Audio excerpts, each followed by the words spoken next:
When you talk about this whole humanoid robot industry, and really China dominates, right? This report that came out last week that found that China's humanoid robot makers are commanding more than, look at this pie chart says it all, more than 97% of global shipments in the first half of 2026. So that's according to industry data from Smart Analytics Global. And according to their calculations, Shanghai-based Agibot had the top spot. Now, the company had 44% of those global shipments. That is some 8,400 units in just the first half alone. One industry group also estimates that China installed 300,000 robots back in 2024, and that vastly outnumbers the around 38,000 machines that were installed in the U.S. last year. This one on your screen, that you're looking at right now, was being tested for its real-world abilities at last year's World Humanoid Robot Games in Beijing. And I think we spoke to Jesse Liu from Limex yesterday, right, about what is going to be the key theme at this conference this year in Beijing. He says it's really about moving some of these robots into the real world, into the open space environment. Physical AI, right? And it's not even close when you look at how far China's actually come on many of these fronts. And specifically, of course, when it comes to robots, and of course, really the upgrades that we then need to see and should come to expect, I think, in terms of the capacities of robots.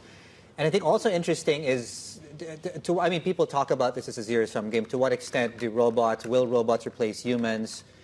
I think that is a question anyway that has somewhat been answered, and not just this time, right? You look back at the course of how manufacturing has been automated the last 120 years. I mean, there has been this takeover of robots on the industrial side. And I think moving forward, I think in the physical and in the retail front, what will the relationship be between robots and humans? And by the way, that is not a philosophical question. That is more pragmatic and practical at this point in time. Let's bring in Kenneth Ren. He's the director of overseas solutions at RealMan Robotics. It's a Chinese embodied AI firm that actually runs a humanoid robot data training center in Beijing. Kenneth, good morning. Thank you for joining us on the shows. Why don't we start with that? What is the question that you guys get from the industry and your community and your clients between the future relationship between robots and people? Let's start there.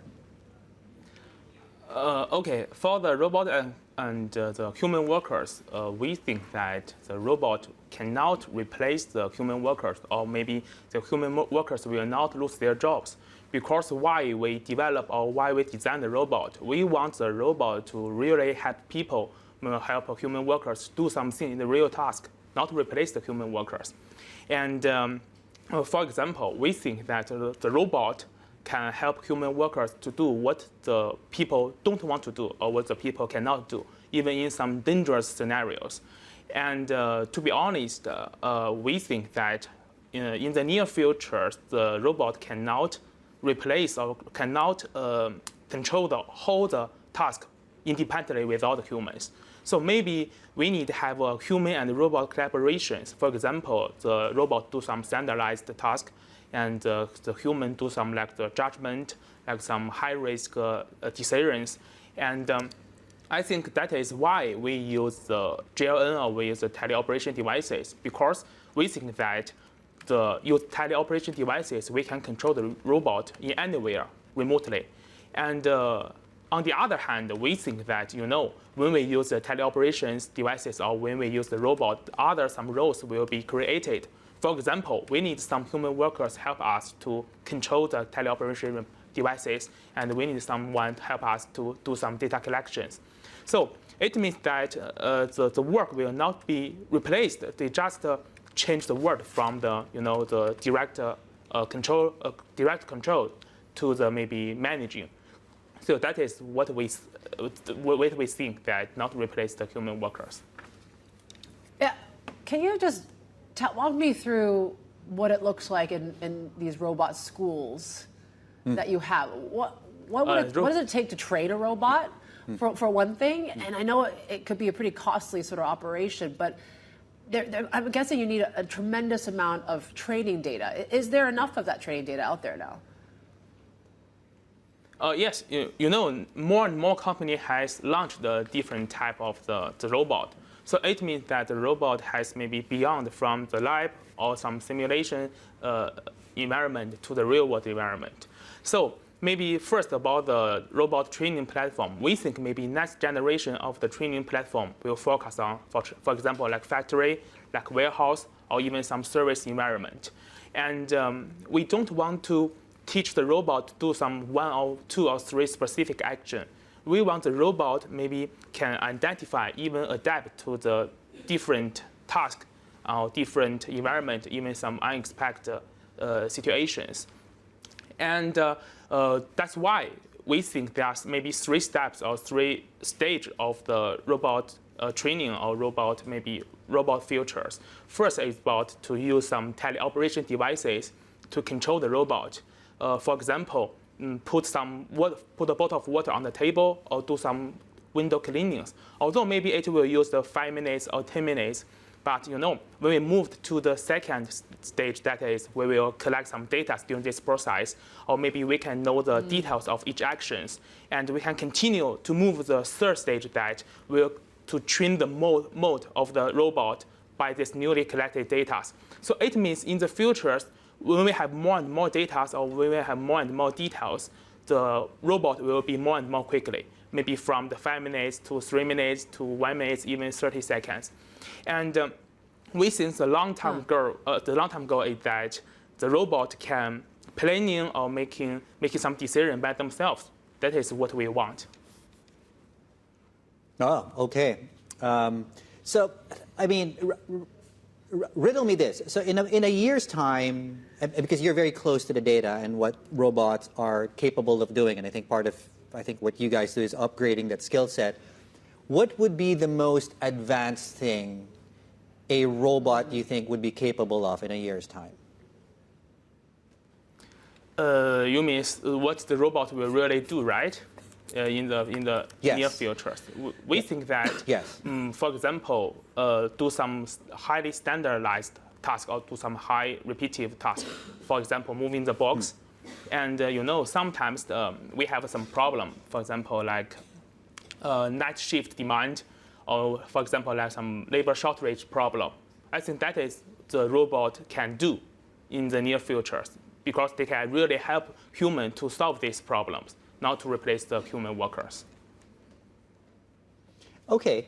Now, I want to get a sense of the scale of your business, given that this is a booming industry. It's also a policy priority in mainland China. Talk to us about your industry. It's your corner of the industry. What is competition like? How many robots go to your school? I know that sounds like a strange question. Just give viewers who are watching from the outside an idea of your world, Kenneth. Actually, in our robot school, we totally have 150 robots to do different tasks in the different scenarios, and we collect different data.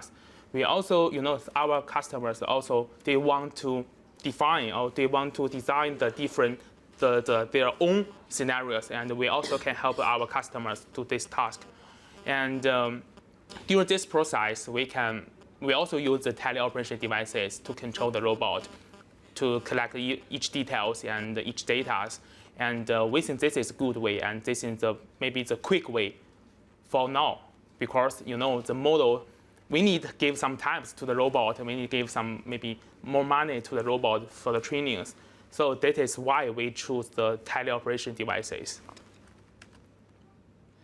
Kenneth, what do you think the goal is for training these robots in the school that you have, right? I'm guessing you can't just keep training hundreds of thousands of robots every time. We had a guest yesterday talking about developing a robot brain, for example. Is that sort of the goal for the industry in some ways, is to just download something that I can put on my robot? I don't have to keep training it in some ways? And how far away are we from that sort of reality? Actually, for now, we don't think that the robot can do the whole job, right? So we will separate the each jobs. And for example, for the maybe simple or maybe for the easy task, we will teach the robot to do this. So we guess maybe after 1 year or 2 years, the robot can help us to do this standardized task. And for some highly risk decisions, the human will do this job. So that is why we train the robot. So we need step by steps to help to let the robot really help people to do some job in the real task. I mean, this is something that we always look at when we look at these robot videos. Ken, maybe you can help us out. They're always a bit clumsy when it comes to doing these simple tasks, right? Whether it's making coffee, 包粽子, whatever, right? How do you work on the dexterity aspect of these robots? Just a curious question. Yeah. You mean how to let the robots do this job, right? Yeah, how do you make it more precise and more human-like? Just, yeah. Oh, so that is why we choose the, we call the GLN, means the Global Link Network. That is the teleoperation devices with the same structure of the robot arms. And our controllers will control the robot arms for the of the devices, teleoperation devices. And when the people do the same actions, the robot will do the same actions. So that is why we choose this way, or why we use these devices to control the robot. Because we think I always have a joke with our team that our teleoperation devices also have a mode that is the best mode, the human, which has been developed so many years. So when controllers do these actions, maybe the robot will also do these actions, and we can get each details or maybe each data of, for example, like the joint, like the camera, and as a whole the robot. So we will get data, and maybe in the future, when we get more data and to train the mode, and the robot can do this action by itself.